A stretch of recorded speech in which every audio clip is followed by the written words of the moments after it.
Namo Bhagavate Vasudevaya.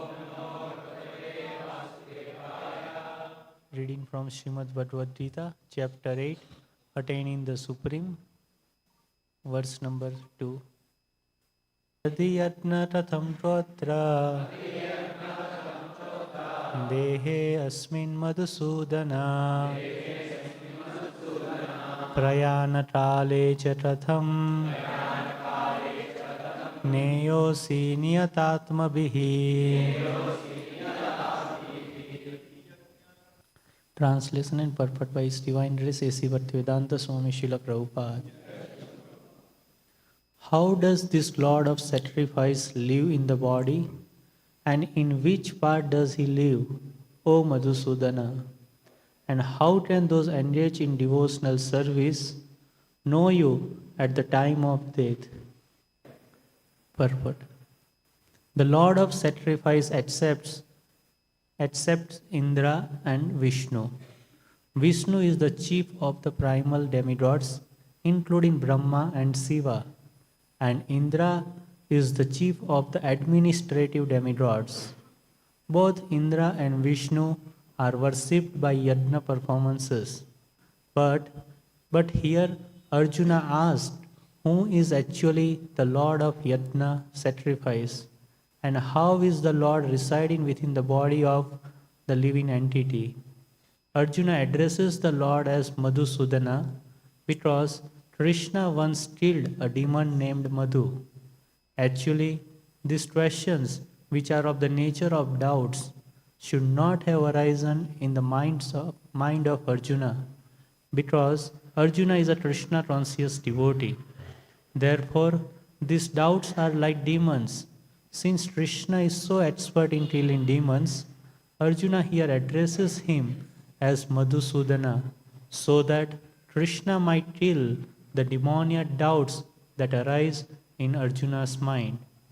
Now the word prayanatale in this verse is very significant, because whatever we do in life will be tested at the time of death. Arjuna fears that at the time of death, those who are in Krishna consciousness will forget the Supreme Lord, because at such a time body functions are disrupted and the mind may be in a panic-stricken state. Therefore, Maharaj Tulasithara, a great devotee, prays, my dear Lord, may I die immediately now that I am healthy, so that the swan of my mind may enter into the stem of thy lotus feet. This metaphor is used because the swan often takes pleasure in entering the stem of the lotus flowers.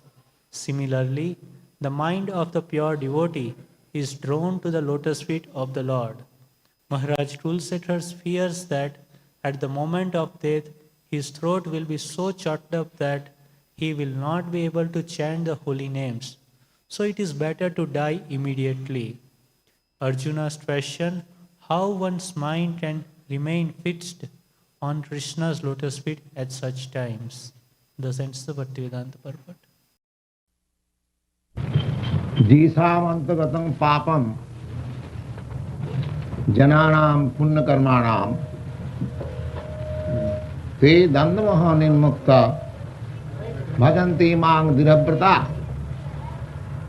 This verse we have been discussing last day. Dandamaha, this duality, that you have got different interest, I have got different interest.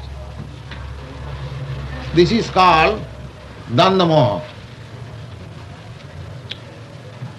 Your interest is clashing with my interest.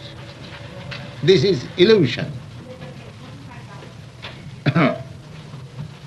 This illusion can be removed only by this Krishna consciousness.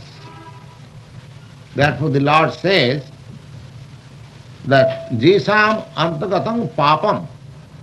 Papam means sin. So sin, we commit sins out of ignorance. our sinful nature is due to ignorance. Just like a person who does not know the laws of the state, he commits something which he does not know, but he is captured, he is arrested under the law. So similarly, all kinds of sins we perform, it is due to ignorance. And ignorance is no excuse at the same time. Suppose a child does not know that fire burns, but the child catches fire. The fire is so cruel that it will not excuse. The laws of fire will act even on the child. The child is innocent or ignorant. Innocence is also sometimes ignorance, due to ignorance. We sometimes praise the quality of child, the ignorance. But that child, when grown up, becomes a vicious man. So this ignorance or innocence, they are not very good qualities. So jesam antagatam papam. Papam means sin. One who has been completely free from the reactions of sinful acts, antagatam papam, jananam punnakarmanam, of those persons who are simply engaged in activities of piety, those people, dandamaha nirmukta, they can become free from this duality of interest. That means one who becomes Krishna conscious, he has no distinction between one person to another. He has no distinction, oh, this is Indian, this is American, this is Chinese, this is Russian. No. He transcends this. By Krishna consciousness, we can transcend this material consciousness of different interests. We have no other interest except realization of ourselves. But because due to our ignorance, we have created our different interests and we are committing sins and breaking the laws of nature, and therefore we are gradually, by and by, becoming more and more entangled in this material nature. So the Lord says that one who has surpassed this material nature and ignorance, they can become free from this conception of duality and bhajante ma, and becomes a perfect devotee of myself. That means, in other words, one who becomes perfectly Krishna consciousness, he becomes liberated from this conception of duality or illusion of duality. He becomes a perfect man.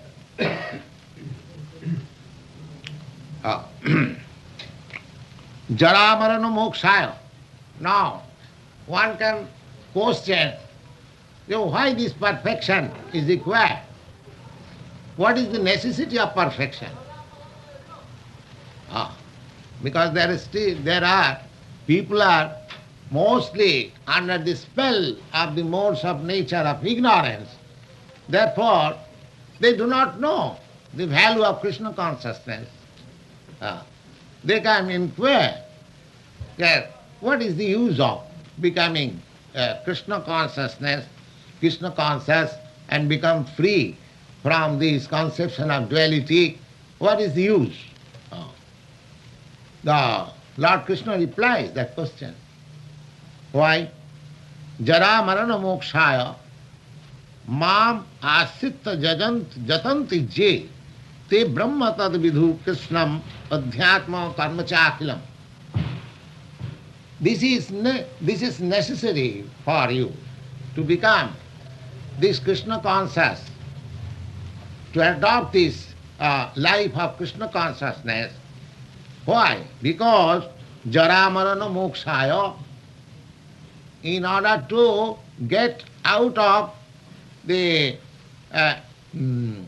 miseries of jara. Jara means old age, invalidity. And jara marana, marana means death. Due to ignorance, we forget the miseries of death, the miseries of invalidity or old age. We think now we are young, young man, young woman. We don't care for what is old age or what is death. Let us enjoy. We forget. But a man who is not in ignorance, he has always in his view that this material life is full of miseries because there is birth, there is death, there is old age, and there is disease. Now we are materialists. We don't take into consideration that birth, death, disease and old age are the greatest miseries of our life due to our ignorance. But this ignorance has to be removed if one has to become out of these clutches of birth, death, old age and disease. This is not possible to remove by the so-called material science. Material science cannot remove these miseries. They can remove temporary, something artificially, some of our miseries, just like we are feeling little warm. If the room had been air conditioned, we could feel some comfort. That is temporary. But our ultimate miseries are these four things. Jara, marana, moksha. Jara means old age and birth, death. The Lord Sri Krishna says, Jara, marana, mokshaya, mamasritta. If one has the ambition for getting out of these clutches of birth, death, old age and disease, then one, if he is intelligent enough, then jara marana mokshaya mamasritta. Under Krishna consciousness, if one attains his life living activities. Activities there must be. We cannot stop. So long we have got this body, or we have no body, that is an activity. We are active. Every living soul is active by nature. But that activity should be coordinated, dot-dead. The activity should be in Krishna consciousness. So, jara marana mokshaya mam asrita jatanti je. Jatanti means one who endeavors in that way. Te Brahma. They are actually Brahma. Brahma means they are transcendental, in transcendental stage. Te Brahma tad vidu Krishnam. Or they can understand what is the meaning of Brahma or the transcendental, transcendence. Te Brahma tad vidu Krishnam adhyatma karma cha akilam. They understand what is Brahma and their work, their activities are also Brahma. Now, there are two classes of transcendentalists. One class of transcendentalists, that's like the impersonalists, they want to stop activities. They think like that when one becomes one with the transcendence, then their activities stop. But actually, from the Bhagavad Gita, we find that te Krishnam Udhyatmam Karma Chakilam. Their activities are not stopped, but the quality of the activity is changed. Brahma, the quality of activities become transcendental. Karma Chakilam, Akilam. Whatever he does in Krishna consciousness, whatever he does, that becomes Brahma or transcendental. That means free from the contamination of the three modes of material nature. Therefore, as he becomes free from the contamination of the three modes of material nature, therefore he is not going to have next body of this material nature. Next body he is not going to have material. The same example, just if you put an iron rod into the fire, it becomes gradually the fire, the nature of fire, the iron rod attains.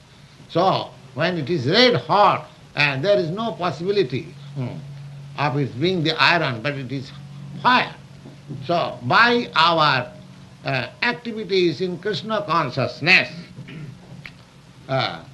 we become free from the contamination of these three modes of material nature, and thus at the end we become purely spiritual, transcendental.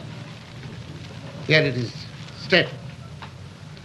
Sadhi bhutadi daivam mam sadhi jaggancha je vidu prayana kalepi cha mangte vidu yukta cetasa. One who understands the science of Krishna consciousness, sa adhibhutam, adhidaivam. So, even at the time of his death, he remains steady in that Krishna consciousness. And therefore, his next birth is not in this material world, but in the spiritual world.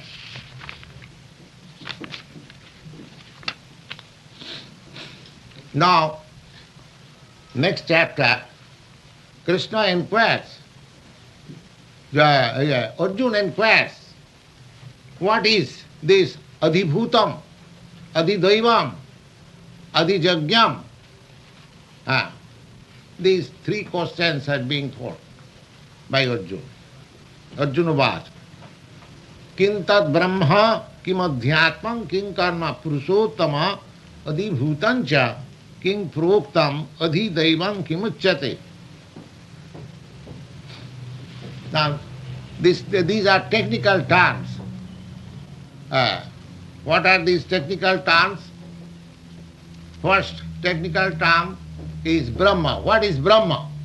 Arjuna's question is, first, what is Brahma? Then next question is, what is Adhyatma? What is Adhyatma? Spirit. Then next question is Adhibhutam. Adhibhuta means, what is these material elements?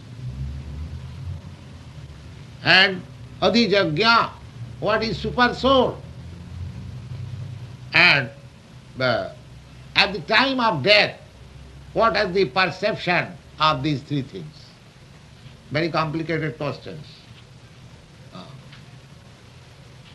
Very complicated question. Adhyatma, Brahma, Adhyatma, Adhibhuta, and Adhijagga, and Adhidaiva.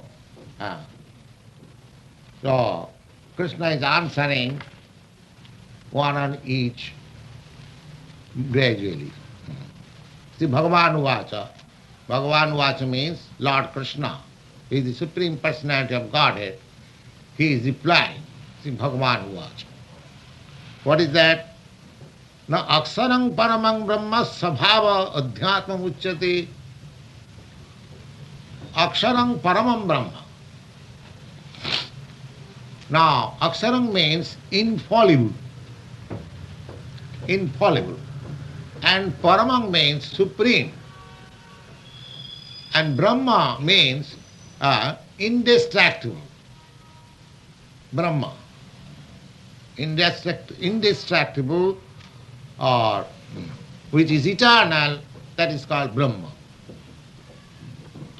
Now, Aksharang Paramang Brahma.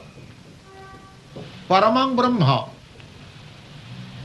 Now, eternal, we are eternal. This has been explained in the second chapter of Bhagavad Gita. Na hannate hannumane sarire. We do not die even after the destruction of this body. So we are Brahma. Brahma means indestructible and eternal. Some matter may be indestructible sometimes, but not eternal. Matter is not eternal. Therefore, two things are to be understood about Brahma: indestructible and eternal. So, as we have several times explained, that we are all Brahma, but we are part and parcel of the Brahma. Now, here it is said that Paramang Brahma, the Supreme Brahma. The Supreme Brahma means one who does not come into this material contamination. He is called Supreme Brahma. The impersonalist school, they do not distinguish between these two Brahmas. They said Brahma is one. This individual Brahma, this conception of individual Brahma is Maya, illusion. That is their doctrine. But according to Vaishnava doctrine, they do not accept this. Their question is, if Brahma is supreme, then how he comes in contact with the Maya? A supreme cannot be under the subordination of anything else. If something is under subordination, he cannot be supreme. He cannot be supreme. That is their argument. Therefore, the Brahma who comes under the clutches of this material energy, that Brahma is not the supreme Brahma. And that is accepted in the Vedic literature. Nitya nityanam chedanas chedananam. There are eternals, but out of the eternals there is one supreme eternal. Nitya. Nitya means singular number. And nityanam means plural number. The plural number, we are plural number. Nitya nityana. Chetana. Chetana means living. I am also living, God is also living. He is also a living being, like us. But his distinction is like this. Eko bahunam vidadhati kaman. That eka, that singular number, Brahma, he maintains all these plural number Brahma. Therefore this plural number Brahma, this Jivatma, these living entities, they are supported by the Supreme Brahma, Bhagavan. Just like government and citizens. Now together, that is a nation. But government supports the citizens. Similarly, Parabrahma and this ordinary living entities Brahma, simple Brahma, they are qualitatively one. But the Supreme Brahma supports all other Brahmas. The Aksharang Paramam Brahma, Aksharang means that the Supreme Brahma, the Supreme Personality of God. Sabhama Adhyatma Uchyate. Sabhavam, these qualities, they are called Adhyatma. Bhuta bhavat karo visarga karma samhita.